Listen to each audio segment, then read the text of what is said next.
Hola nuevamente. Estamos acá para resolver el problema número 7 de absorción. El enfoque del problema es cómo linealizar isotermas. Como hemos visto, las isotermas de ciertas isotermas tienen una forma no lineal y muchas veces es interesante obtener formas lineales para obtener los parámetros de absorción. El enunciado del problema nos dice que la absorción del hidrógeno al cobre en polvo a 25 grados se representó según la isoterma de Langmuir en una gráfica P sobre B versus P.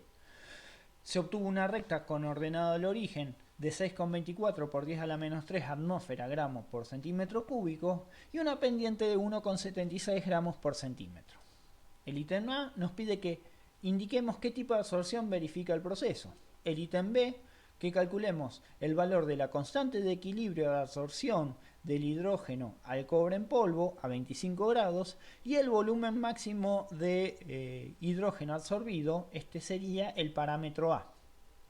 Por último, debemos calcular el volumen de hidrógeno absorbido por gramo de cobre a la temperatura de 310 Kelvin cuando la presión del hidrógeno es 0,013 atmósfera. Esta presión es la presión del hidrógeno en equilibrio con el hidrógeno absorbido. El dato que nos da el problema es el delta H del proceso, que es menos 7500 calorías por mol. Bien, vamos a comenzar viendo el tema este de la linealización de las isotermas, donde, bueno, vemos aquí la isoterma de Langmuir, donde B es el volumen del absorbato medido en centímetros cúbicos por masa de absorbente medida en gramos.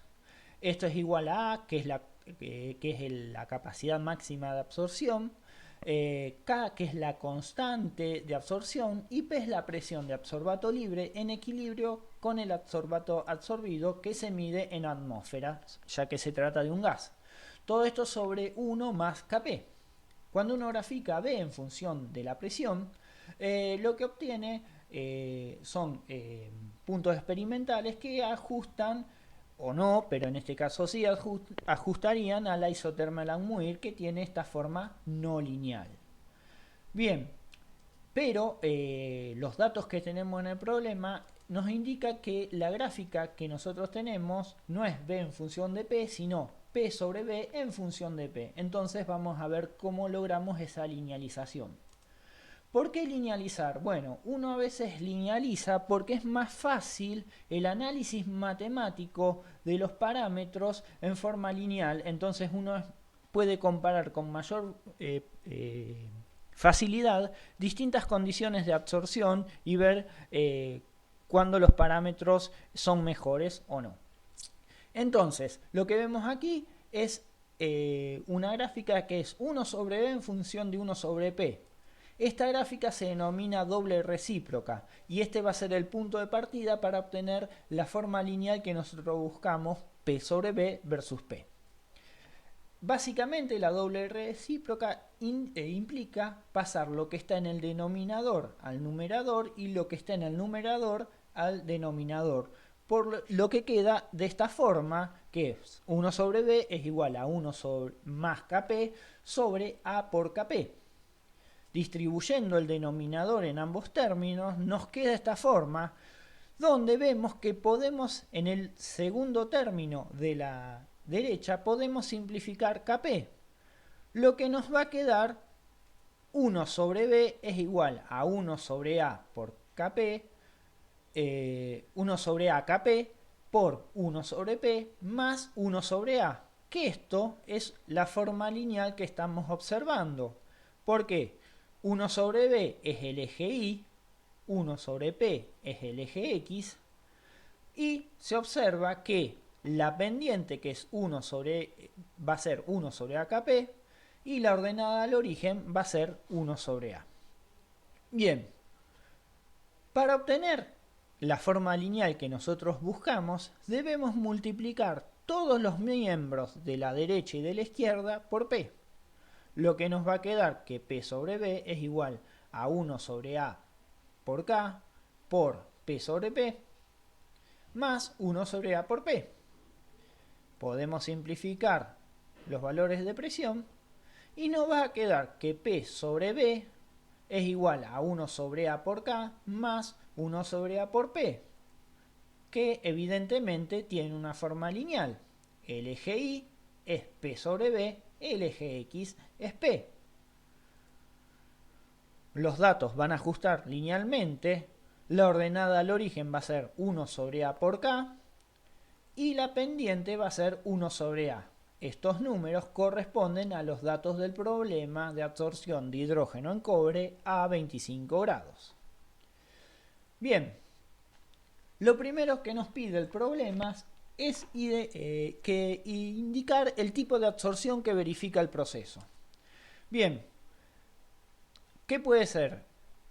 Podemos tener una absorción física donde la energía liberada es aproximadamente 20 kJ por mol, donde vemos que esta energía liberada se debe a una interacción física por fuerzas de Van der Waals, fuerzas electrostáticas o puentes hidrógeno. O podemos tener una absorción química que puede tener valores de hasta 50 kilocalorías por mol, que se debe a una interacción química, ya sea por la formación de un enlace covalente. Los datos indican que el delta H del proceso son 7500 calorías por mol, lo que nos indica que estamos en una absorción física, o sea, el tipo de absorción es una absorción física de acuerdo a los datos del delta H. Bien, ahora el siguiente paso es calcular el valor de la constante de equilibrio de absorción del hidrógeno al cobre en polvo y el volumen máximo de absorción. Todo esto a 20 grados o 298 Kelvin. Bien, entonces habíamos obtenido estos datos, o sea, una ordenada al origen de 1 sobre AK igual a 6,24 por 10 a la menos 3 atmósferas gramos por centímetro cúbico, y una pendiente que es igual a 1 sobre A de 1,76 gramos por centímetros cúbicos. Bien,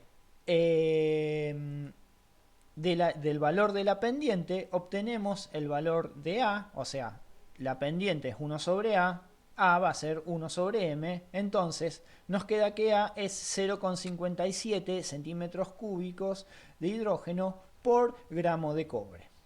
Con estos datos nos vamos hacia el cuadrado violeta, donde nos dice que la ordenada al origen, que es igual a 1 sobre A por K, es 6,24 por 10 a la menos 3 atmósfera gramos por centímetro cúbico.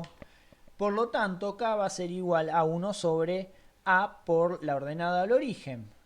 Despejando el valor de K, nos queda que la constante de absorción a 298 Kelvin es 281 atmósferas.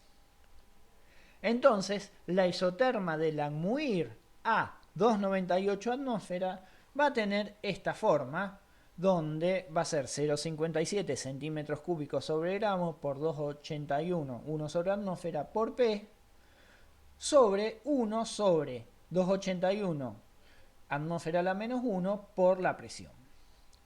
Bien, por último, debemos calcular cuál será el volumen de hidrógeno absorbido por gramo de cobre ahora a otra temperatura cuando la presión del hidrógeno es 0,03 atmósferas. Bien, para poder resolver esto debemos considerar que al cambiar la temperatura va a cambiar la constante de equilibrio, ya que se trata de constantes termodinámicas que cambian cuando cambia la temperatura. Pero la capacidad máxima de absorción vamos a suponer que no cambia con la temperatura, por lo tanto lo que debemos hacer es calcular la constante a 310, que va a ser nuestra incógnita. Para hacer vamos a hacer lo que ya hicimos, utilizar la ecuación de Van 't Hoff como usamos en el problema número 5, pero ahora la incógnita no va a ser como era antes una temperatura, sino una constante, la constante a 310. Reemplazando, o sea, la constante, la incógnita, va a tener unidades de atmósfera a la menos 1. Nuestra constante a 298 va a ser 281 atmósfera a la menos 1. Este es el delta H, que también se considera constante a ambas temperaturas, el valor de R en calorías por mol Kelvin, por la 1 sobre 298 menos 1 sobre 310. Resolviendo toda esta expresión se simplifican todas las unidades, lo que nos queda dimensional, lo que es lógico ya que los logaritmos son adimensionales. Despejando el logaritmo de esta manera y despejando luego la x, nos queda que x, que es igual a la constante a 310 Kelvin, es 172,6 atmósfera a la menos 1. Lo que es lógico, ya que al ser un proceso con un delta H negativo, aumentar la temperatura hace que disminuya la constante de equilibrio. Por lo tanto, esta expresión sería la isoterma de Langmuir a 310 Kelvin, donde, como dije antes, el valor de la capacidad máxima a 310 Kelvin va a ser el mismo a 298 Kelvin. Bien, entonces, lo que nosotros debemos averiguar es este volumen cuando la presión vale 0,013. Entonces, ponemos el valor de P en la isoterma de Langmuir, calculamos el volumen y nos da que ese volumen es 0,39 centímetros cúbicos de hidrógeno por gramo de cobre. Bien, este es lo último que teníamos que hacer y espero que les haya sido útil. Cualquier cosa, nos vemos a través de las consultas.